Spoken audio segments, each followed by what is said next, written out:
I need help. No, seriously, what the hell were the developers of Crimson Desert thinking when they made this game? What kind of substance did they concoct up in their little lab to make this game so goddamn addictive? Because, oh my lord, I can't stop playing this game and it's driving me nuts. Every little bit of free time I'm getting, I'm playing this game. Whether it being at my desk, on my couch, in my bed, and even sometimes when I'm in the bathroom.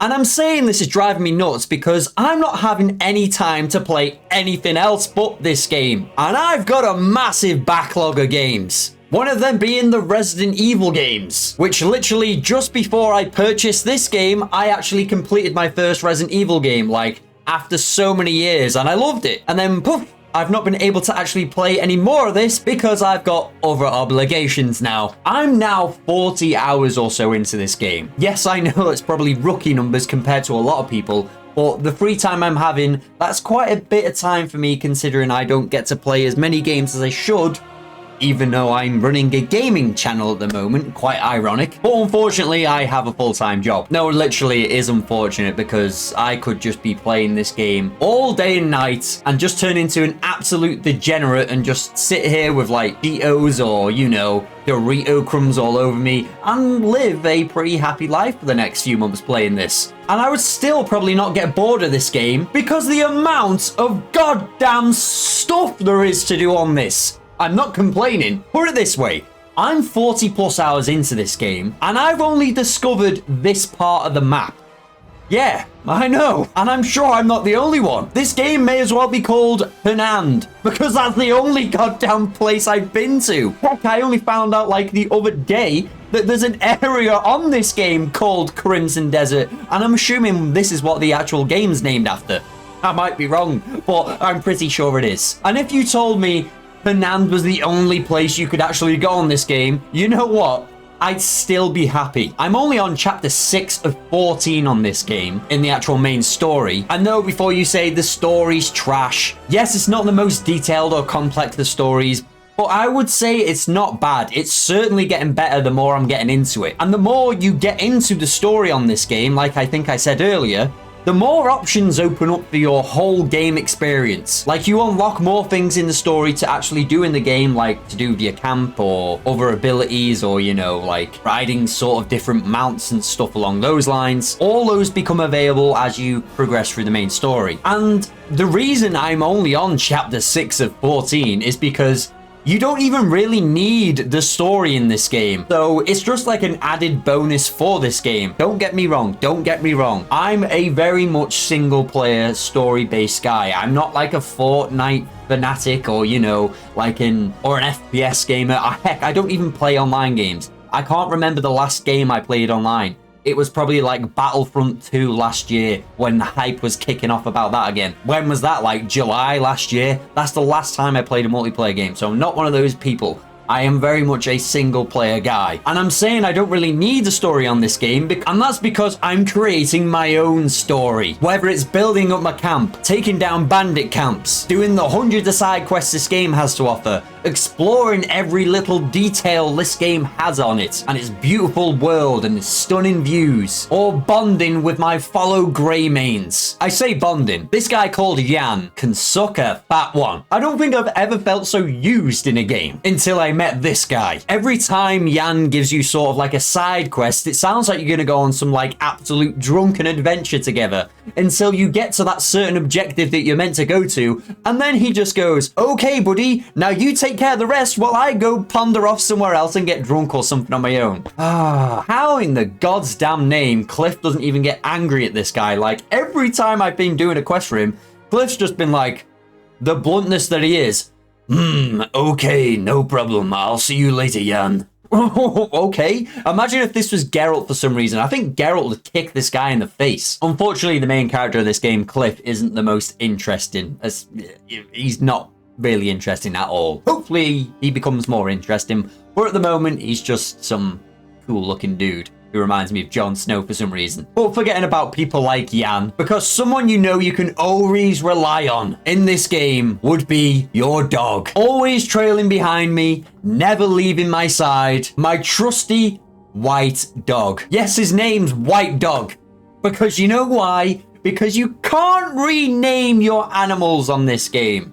Or your pets, sorry. Out of all the things you can do in this game, you can't rename your pet. I'm pretty sure, like, even the simplest of games can do this. Pokemon can do that. You can rename your Pokemon. I know it's all about Pokemon and this, that, and the other, but you know that game came out, like, how many years ago? I'm sure we'll get a patch for this later down the line and it'll be sorted, though. But you can put armor on him. That's pretty cool. But like I said, I'm pretty sure this will get patched in later on where you can actually change his name. Because to be fair to the developers of this game, they have been putting patch after patch for this game. They're listening to the community of this game.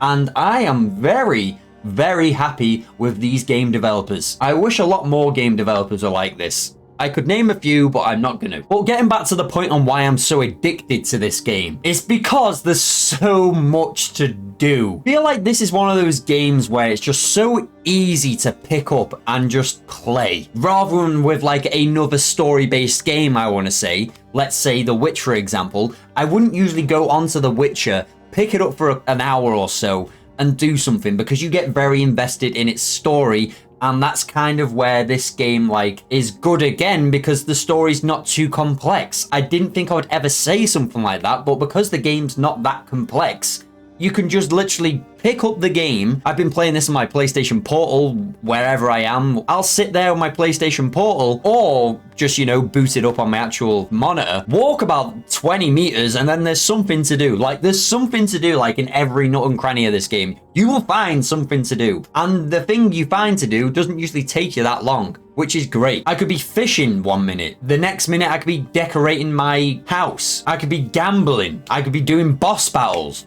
Side quests, like I mentioned earlier, there's bloody hundreds of them, and they're not long, which isn't the best thing, I suppose, but you know, there's just so much to do, and that's only on the ground. I'm saying the ground because there's a whole other area right above you, which I haven't even discovered any of it yet. I've been there like twice, and there's even more going on up there. When the hell am I meant to get more time to play this? I'm gonna be here all year playing this. It's certainly not a bad thing, like I said earlier. It's certainly not a bad thing. But it just makes me laugh, because this game is just so big. I can just imagine the creators of this game had a board meeting about this game, and just said yes to everything. Someone said, oh, we can make that map bigger, can't we, sir? Yes. Make a sky place as well. I'm surprised we haven't got an underground area yet. I know Tears of the Kingdom have basically done that. You've got like 3 layers of a map. But the main map itself on this game is big enough anyway.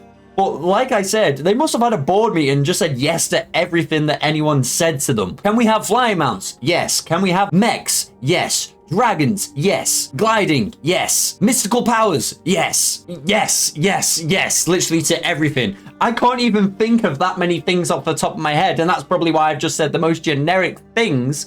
But you know, this game just has anything. If you comment down below in the comments and ask me, does this game have this? I'll either say yes, or I'll respond to that comment with go and ask the game developers, because I'm sure they'll bloody add it. You want them to add a talking frog? You know what? I wouldn't be surprised if it actually had it in this game. But if they haven't, ask them. They'll put it in, I'm sure. And you'll probably just get the answer of yes. It's worth a try. But there's just so much and so much to do on this game, and it's just like, where do we get the time? Like I said, I'll be playing this all year. I will. Will I get bored of this? Possibly. I'm 40 hours into this now, and I can't really see myself getting anywhere near sort of bored of this. I'm really, like, optimistic about this game, and I wish a lot of other, like, game developers would do this. I don't know how long this game took to develop, and I'm not saying it's, like, the creme de la creme of the games out there, or it's definitely not, like, a 7 out of 10. I would definitely give this like an 8.5. Now, don't get me wrong, I've been glazing this game quite a lot in this video again, but this game does have its flaws, especially on console. The controller system is pretty ass. It's not the worst, but it's certainly not the best. There's too many buttons for certain things. I'll be doing one thing and then I'll press another button and it does another thing. It becomes really frustrating, especially in like some sort of boss battles which aren't designed the best. I did a boss not long ago where you had to like glide up to him. I just kept on getting knocked back and I was just like, wow, it was just frustrating me because of the controls. There's certain things with this controls where it would definitely work better on a mouse and keyboard. I know you're limited to certain things, and from what they've probably done their best at it. And I reckon they probably will patch it to make it more smooth in the future anyway, but that's just one of my gripes. Another one of my gripes is you shouldn't really have to do stuff on your PlayStation to make it look better. I'm playing this on the base PlayStation 5. Yes, it's probably made for higher end PCs because of how gorgeous this world looks and maybe like a PlayStation 5 Pro, but you know, I don't need to be going into settings and stuff to actually make this game look better or run better on a base PS5. I would be playing a PC if I wanted to actually do that. There's certain things where you're navigating with like boulders and stuff like that. I think like, you know, the Breath of the Wild system when you're doing like puzzles and stuff where you're like grabbing hold of objects. There's been a lot of times where I've grabbed hold of an object and you like press buttons to move it and it just won't move. I don't know if that's just like me being dumb, probably, but there's certain ways you just have to go around things on this where you feel like you're just like doing this against a wall until something cracks. And then eventually it does crack and then it's fine. But there's little things here and there. It's not a perfect game by any means, but it's very much a game that I've just not enjoyed this much in a long time. Like, I can't get enough of it. I just want to keep playing that game, but obviously I can't. There's more I need to play as well. And luckily, I feel like it's one of those games where you could probably put it on the back burner anyway, or just play like a couple of hours a day. You don't need to get invested into the story to actually enjoy this game still. Again, it reminds me of an MMO. It's very much like a single player MMO. I've said this in my last video, where, you know, you could do like daily stuff if you wanted to. I don't know, go and check up on your camp, go and send your guys on missions, go and do a couple of side quests, put an hour here or there, and then your main game put like 6 or so hours into it. You know, like a story-based game, which is very story-driven. You need to get into that story, 6 or so hours there. Put this on the side. Or, you know, play this to your heart's content. This game has that much content in it, where I'm seeing people on TikTok doing things where I just go, what? Am I looking at a different game here? I'm 40 hours into this, and I don't even know what the hell's happening on your video. I've seen people doing, like, kung fu, backflips, this, that, and the other, like... It just looks like a completely different game. And with that, with being so much content in this game, imagine they just down the line, or, you know, soon down the line go, there's DLC coming. I think I would just look at the developers and go, thanks, but it's not needed. Like, you've made an alright game. Like, we don't need any more content. I would love content, you know, a game like this. I would love, like, seasonal content. You know, like you do with, like, they have done it in some certain games. I think they did it with the AC Valhalla.